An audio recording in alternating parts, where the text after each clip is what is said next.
Hey everybody, welcome to my channel mind booster. So guys, आज की video में हम पढ़ेंगे 6 स्टैंडर्ड की हिस्ट्री का chapter that is India during the Maurya period. तो मौर्य पीरियड के टाइम इंडिया कैसा था।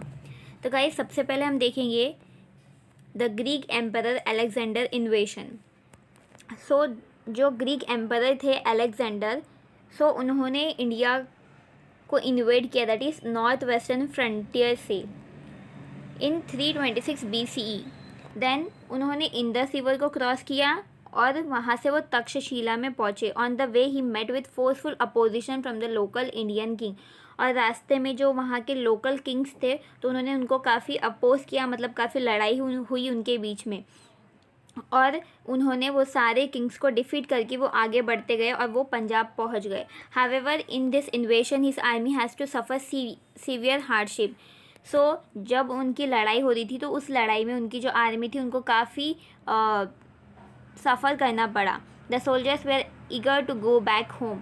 और जो उनके सोल्जर्स थे, तो उन्होंने घर वापस जाने के लिए कहा। They rebelled against Alexander and he was force to turn back. और उन्होंने काफ़ी रिबेल किया अगेंस्ट अलेक्जेंडर, और उन्होंने अलेक्जेंडर को फोर्स किया कि वो वापस चले जाए। So he therefore appointed Greek officer to administer the conquered territories. They were called satraps. He started his return journey.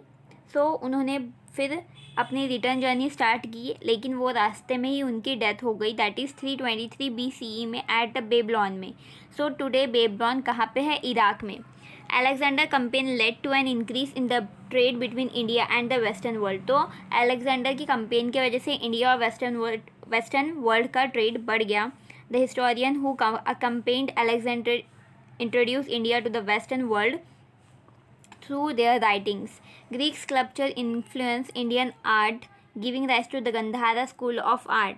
तो जो ग्रीक स्कल्पचर है, उन्होंने इन्फ्लुएंस किया इंडियन आर्ट को, and Gandhara school of art को एक प्राइज दिया। The Greek Kings minted characteristic coins. On one side the coin had a picture of king. तो जो ग्रीक किंग्स थे, उन्होंने मिंट किया कॉइन, और एक साइड जो उनके ग्रीक गॉड है उनकी फ़ोटो होती थी, और अदर साइड में उनके किंग की। The name of the king was also written on the coin. और किंग का नाम भी उस कॉइन के ऊपर लिखा जाता था। Alexander coin were of the same type. Later Indian kings also started minting similar coins. तो फिर उसके बाद इंडिया के जो किंग्स हैं, उन्होंने भी कॉइन्स को मिंट करना स्टार्ट किया। ये हो गया अबाउट अलेक्जेंडर इन्वेशन। अब हम देखेंगे मौर्य एम्पायर। तो मौर्य एम्पायर स्टार्ट होता है चंद्रगुप्त मौर्य से। तो चंद्रगुप्त मौर्य ने फाउंड किया मौर्य एम्पायर को। People were tired of the tyrannical rule of Nanda king of Magadha, that is Dhanananda. तो लोग जो धनानंद थे, नंद किंग, तो उनसे काफ़ी परेशान हो गए थे। And Chandragupta Maurya brought it to an end. और चंद्रगुप्त मौर्य ने इसका एंड किया और एस्टैब्लिश किया अपना खुद का रूल मगध में around 325 BCE। He won Avanti and Saurashtra and began to extend the boundaries of his empire. तो उन्होंने पहले अवंती और फिर सौराष्ट्र को हासिल किया और फिर अपनी बाउंड्रीज को एक्सटेंड करने लगे। After Alexander death a struggle for power began among the satraps. तो जो सत्रप्स से अलेक्जेंडर ने जिनको जो टेरिटरीज थी वो दिया था, तो उनके बीच में फिर लड़ाई स्टार्ट हो गई उस टेरिटरीज के लिए। Then Seleucus Nicator was Alexander general. तो सेल्यूकस निकेटर अलेक्जेंडर के जनरल थे, और अलेक्जेंडर की डेथ के बाद वही वहाँ के किंग बन गए थे। He invaded the north west frontier region of India and the Punjab. Chandragupta Maurya successfully resisted his aggression. The defeat of Seleucus Nicator led to the inclusion of the northwest region of Kabul, Kandahar and Herat in the Maurya Empire. तो फिर Seleucus Nicator हार गए चंद्रगुप्त मौर्य से, और जो उनके कुछ empire थे, नॉर्थ वेस्ट रीजन थे, काबुल, कंदाहार, हेरेट, तो वो मौर्य एम्पायर के कब्जे में आ गए।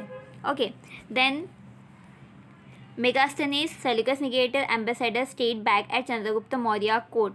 तो मेगास्थनीज कौन थे? सेल्यूकस निकेटर के एम्बेसडर थे, तो वो वापस चंद्रगुप्त मौर्य के कोर्ट में गए।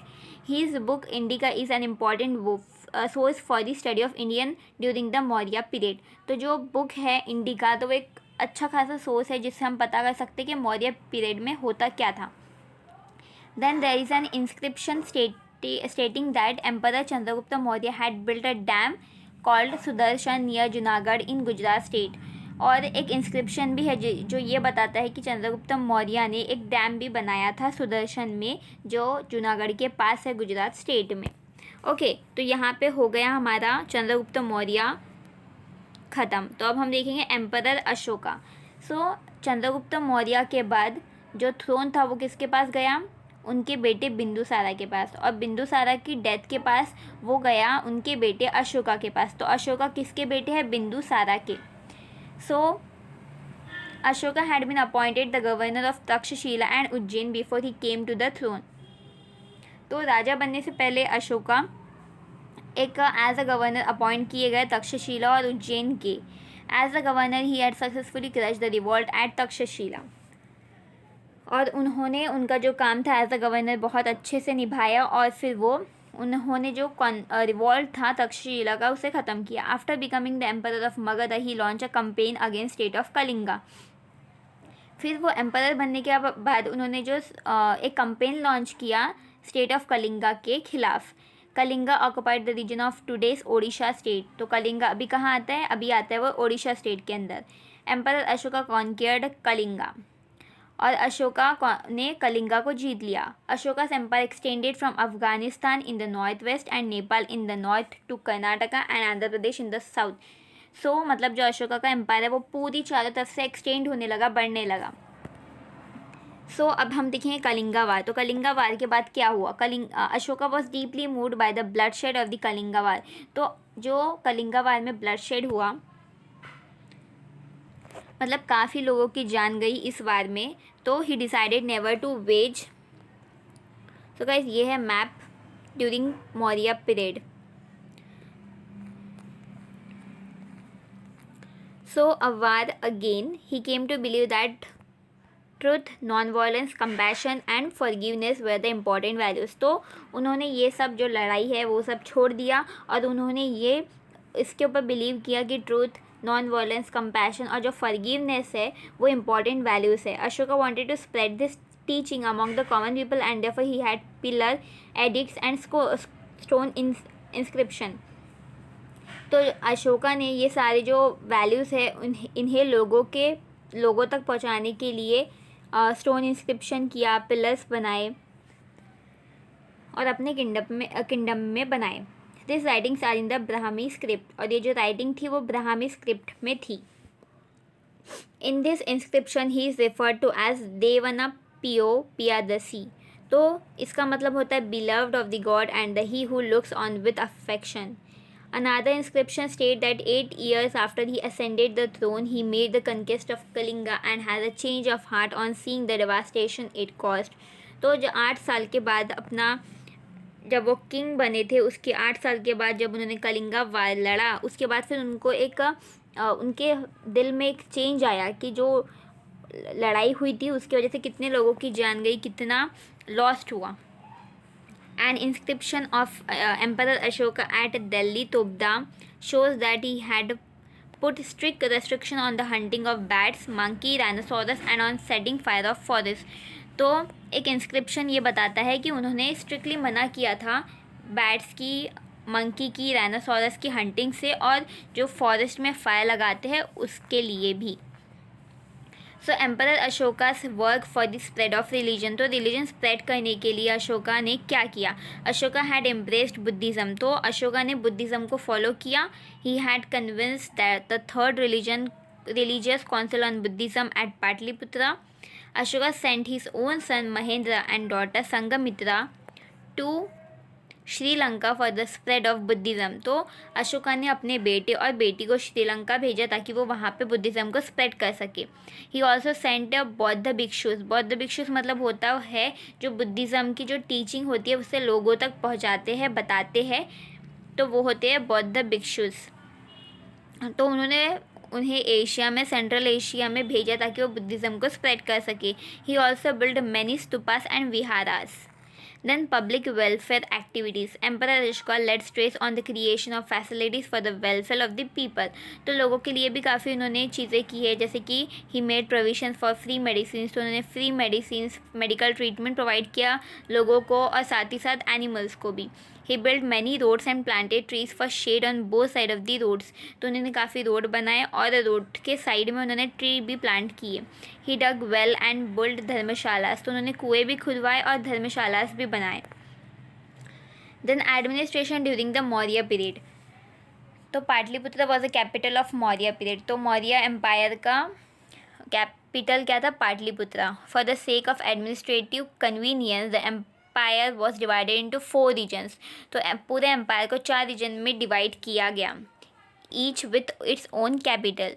तो eastern region that is Tosali, western region Ujjaini, southern region Suvarnagiri and northern region that is Takshashila. There was a council of ministers which advised the king in matters of administration. तो एक काउंसिल ऑफ मिनिस्टर होती थी जो king को advice करते थे in the matter of administration. There were many officers working at different level. तो काफ़ी अलग अलग ऑफिसर होते थे जो अलग अलग लेवल पे काम करते थे. There was an efficient intelligence service which kept an on eye on the administration and on the movement of enemies. तो एक इफिशियंट इंटेलिजेंस सर्विस होती थी जो एनिमीज़ के मूवमेंट के ऊपर और एडमिनिस्ट्रेशन के ऊपर ध्यान देती थी. Life of the people during the Maurya period. तो मौर्य पीरियड में लोगों की लाइफ कैसी थी? During the Maurya period agricultural production had great importance. तो at that time agricultural production को काफ़ी इंपॉर्टेंस थी. ट्रेड और other occupation had also prospered well. तो साथ ही साथ ट्रेड और जो अलग ऑक्यूपेशन होते थे वो भी काफ़ी बढ़ रहे थे. There were many occupation like carving and engraving on ivory, weaving and dyeing cloth and metal work. तो ये सारे काम भी चलते थे. Black glazed pottery was also produce. Ship building was carried out on a large scale. In metal work, the technology of making articles of other metal as well as those of iron had developed. Different festivals and functions were celebrated in villages and towns. तो अलग अलग festival और functions भी मनाए जाते थे गांव में और टाउन्स में.